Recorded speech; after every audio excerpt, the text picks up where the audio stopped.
जीत लिए भैया फाइनली भारत ने एक T20I श्रृंखला। ऑफ कोर्स श्रृंखला जो थी वो जिम्बाब्वे के सामने थी और बात समझ में आ गई है एक कि सामने होगा जिम्बाब्वे तो फिर एक बिहारी सब पर भारी। पहले मैच में वैभव सूर्यवंशी ने तोड़ा था, दूसरे मैच में थी ईशान किशन की बारी, पर अकेले नहीं थे। वहां पे तिलक वर्मा भी थे, वहां पे तो फिर कहते हैं बहती गंगा में हाथ कई लोगों ने धोए और उसके बाद जो धोया है गेंदबाजी के साथ, आई मीन वेल डन है सर। एक और डेब्यूटांट यश ठाकुर का भी हो गया डेब्यू, यानी कि जिम्बाब्वे के सामने जो हमारा खिलाड़ियों को डेब्यू कराने का सिलसिला है वो थमने का ना नाम नहीं ले रहा है बॉस। ये जो जिम्बाब्वे की T20 सीरीज है ना, ये बिहारी लोंडो की सीरीज है। पहले मैच में, पहले T20 में वैभव सूर्यवंशी बिहारी पूरे जिम्बाब्वे पे भारी आया। क्या उसने धागा खोला, क्या उसने पेला इनको, क्या उसने मंजी ठोकी इनकी। और आज के गेम में ईशन किशन मतलब डिशम बिशुम ने, उस बिहारी लोंडे ने सत्तू खा के जो है वो जिम्बाब्वे को ही पेल डाला। मतलब है कि एक बिहारी सब पे भारी, आज कहूंगा कि दो बिहारी पूरे जिम्बाब्वे पे भारी।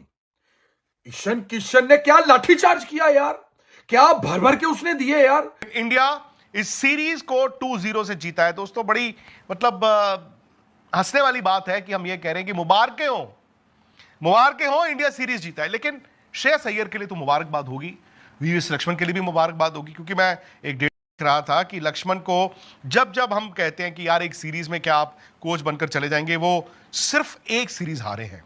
वो भी उस सीरीज में एक मैच हुआ था न्यूजीलैंड में, वनडे सीरीज 0-1 से। उसके अलावा वो सारी सीरीज बतौर इंटरिम कोच जीते हैं। ईशान किशन है वाज लुकिंग वेरी गुड यार, मतलब looking very good for a century बननी चाहिए थी। अभी भी 17 गेंदें तो बची थी जब वो आउट हो गए, पर ठीक है।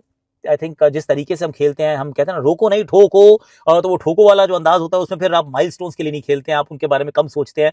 आप सिर्फ ये सोचते हैं कि हम मैक्सिमाइज कर सकते हैं। That is exactly what Ishan Kishan was doing.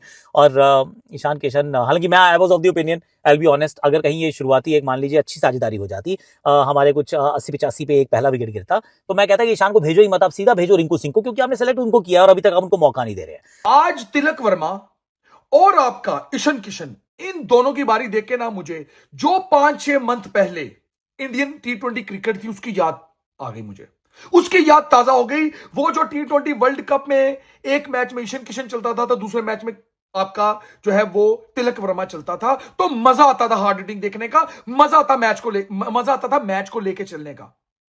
आज इन दोनों ने वो चीज दिखाई। तिलक वर्मा ने भी तो बना दिए रन्स, और रन्स कितने बनाए actually, okay let me just go through it. मात्र 29 गेंदों में 60 रन बनाए हैं, 3 छक्के और 5 चौकों के साथ। उनसे पहले कप्तान आए थे, कप्तान ने तब रन बनाए थे मात्र 25-20 गेंदों में। वो एक साझेदारी थी जिसमें Ishan Kishan of course was dominating, पर अगर टीम को 219 तक रादर पहुंचाना है तो उसके लिए तिलक वर्मा का कंट्रीब्यूशन जरूरी था। अब फिर वही पलट के यही बोलने वाले हैं कि अरे देखो क्या है, ये तो जिम्बाब्वे है। यार जिम्बाब्वे है या नहीं है, जो टीम है उसके सामने तो रन बनाएगा बंदा, और रन बनाए। नीचे बैटिंग करना आसान नहीं होता है, he tries to accelerate, he is doing his bit, और थोड़ी सी पेशेंस चाहिए।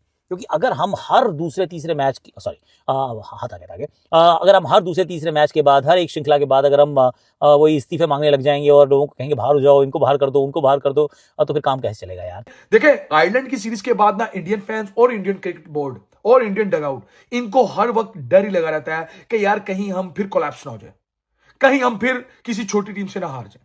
और चांस तो था ही ना, चांस तो था ही, क्योंकि आयरलैंड से भी ऐसी सोच कर इंडिया उतरी थी, मगर एंड पे उन्होंने पेल दिया इनको। जब 219 रन लग गए बोर्ड में, उसके बाद इंडियन बॉलिंग लाइनअप को कुछ नहीं चाहिए था, उनको आके सिर्फ सफाया करना था। बट ये जो दौरान है इसलिए बहुत इंपॉर्टेंट है कि इंडिया ने असल मायनों में अपना बेंच आजमाया। आपने अभिषेक शर्मा को बुलाया, आपने तिलक वर्मा को करवाया। Abhishek Sharma bold really well, उनके करियर की सबसे बेहतरीन गेंदबाजी यहाँ पे आ जाती है, लेफ्ट हैंड स्पिन वो डालते हैं। और उनकी तो एक्चुअली बड़ी मजेदार सी कहानी ये भी है that he started as a bowler. बनना वो मतलब थे ऑलराउंडर, पर बॉलर हु कैन बैट। उनके पिताजी को उनकी गेंदबाजी में बहुत यकीन था। एक बार उनसे मैं बात भी कर रहा था, उन्होंने कहा कि नहीं ये बेटा, तो कहते हैं अपने पापा से उन्होंने पूछा, वो कहते हैं मैं ऑलराउंडर नहीं, ऐसा कुछ नहीं होता है, दोनों चीजें बराबर करो, मेरे को नहीं पता red ball white ball I don't care, दोनों चीजें बराबर करो, दोनों फॉर्मेट बराबर खेलो, सब कुछ तरीके से करो। आयरलैंड हम गए थे, ईशान किशन की उस तरह की परफॉर्मेंस नहीं आई थी। भाई जब मैंने कहा ना आपको कि क्या हम जिम्बाब्वे की जीत एक महीना पहले ये प्रिडिक्ट करते कि इस तरह से सेलिब्रेट करेंगे, तो मेरा जवाब होता नहीं, क्योंकि हमने तो आयरलैंड को भी हराना है, हमने तो इंग्लैंड को भी हराना है, फिर इंग्लैंड को वनडे में भी हराना है। लेकिन हुआ नहीं। उन 10 मैचों में इंडिया सिर्फ एक मैच जीता था। सो ईशान किशन के लिए ना, मैं जानता हूं कि शायद अभी एग्जिस्टेंस का सवाल तो नहीं था, लेकिन ये तो लोग कह रहे थे यार ईशान को हुआ क्या, यार ईशान को वनडे भी खिला दिया, ईशान को T20 भी खिला दिया, लेकिन वो कुछ कर नहीं रहे। 81 रन बनाए उन्होंने, और 81 रन ना कहीं ये रीइंफोर्स करते हैं कि यार शायद मेरे लिए थोड़े से दिन खराब चल रहे थे, but I have the potential, everybody knows that. और ये विकेट आसान नहीं है। ठीक है, हम जिम्बाब्वे कह रहे हैं भैया, जब टीम हार रही होती है ना तो फिर वो दिन भी रात और रात भी दिन होती है। तो उस लिहाज से ईशान किशन आज के मैच के सुपरस्टार।